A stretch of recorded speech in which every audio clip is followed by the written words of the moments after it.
ये बेटियों को सम्मानित करने की प्रेरणा आपको कब से मिली, कहाँ से मिली और अब तक कितनी बेटियों को सम्मानित कर चुके और इस योजना को क्या नाम दिया गया है? मैं बताता हूँ। जनवरी 2015 में हरियाणा के ऊपर एक कलंक था कि यहाँ बेटियाँ कोख में मारी जाती है। बेटियों का लिंग अनुपात काफ़ी कम था। प्रधानमंत्री मोदी ने पानीपत में बेटी बचाओ बेटी पढ़ाओ आंदोलन की यहाँ से शुरुआत की थी।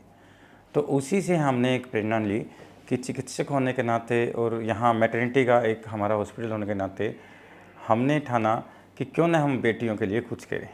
तो इस पे जब हमने विचार किया तो हमने देखा कि हम बेटियों को उसके जन्म पे ही सम्मानित करते हैं, उसके जन्म पे ही बेटियों को हम उत्सव बनाते हैं, जिससे कि लोगों में बेटियां बोझ ना लगे। एक जन्म पे ही हमने उसे एक उत्सव बनाए जिससे आगे जीवन भर उनके माँ बाप को या उनके परिवार को वो बेटियां बोझ ना लगे।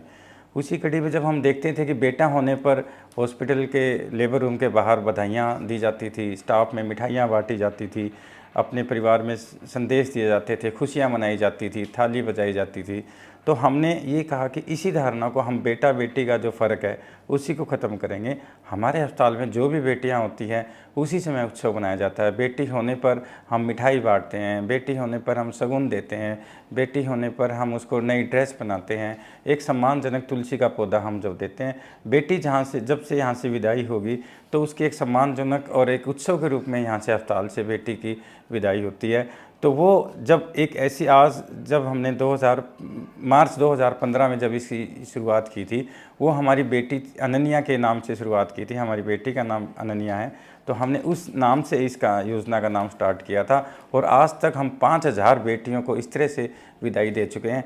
सबसे बड़ी खुशी की बात यह है कि आज 8 साल पहले जो हमने एक पौधा लगाया था, बहुत से लोगों ने इसको प्रेरणा रूप में माना है, बहुत से चिकित्सकों ने इस कार्य को किया है। मैं सभी से अपील करूंगा, समाज सेवी बुद्धिजीवी वर्गों से अपील करूंगा कि बेटी होने पर वो बेटों की तरह उत्सव बनाएं। और आप सभी पत्रकारों का भी बहुत धन्यवादी हैं कि जिन्होंने समय समय पर इस योजना को एक प्रेरणा के रूप में लोगों को दिखाया है कि जिससे और लोग भी इससे प्रेरणा लें और माँ बाप भी इसको समझे कि बेटियां बेटों से किसी तरह से कम नहीं। और वो बेटियां भी जब आगे बढ़कर इतना अपने क्षेत्र में एक विशेष आयाम स्थापित करेगी, वो भी देखेगी कि हम इस अस्पताल में पैदा हुए थे, जिस अस्पताल में हम पैदा होते ही हमारा मान सम्मान हुआ था, तो वो भी एक लोगों के लिए एग्जाम्पल बनेगी। उन सब के फ़ोटोज़, उनके सबके वीडियोज़ आज सब तक सेव हैं।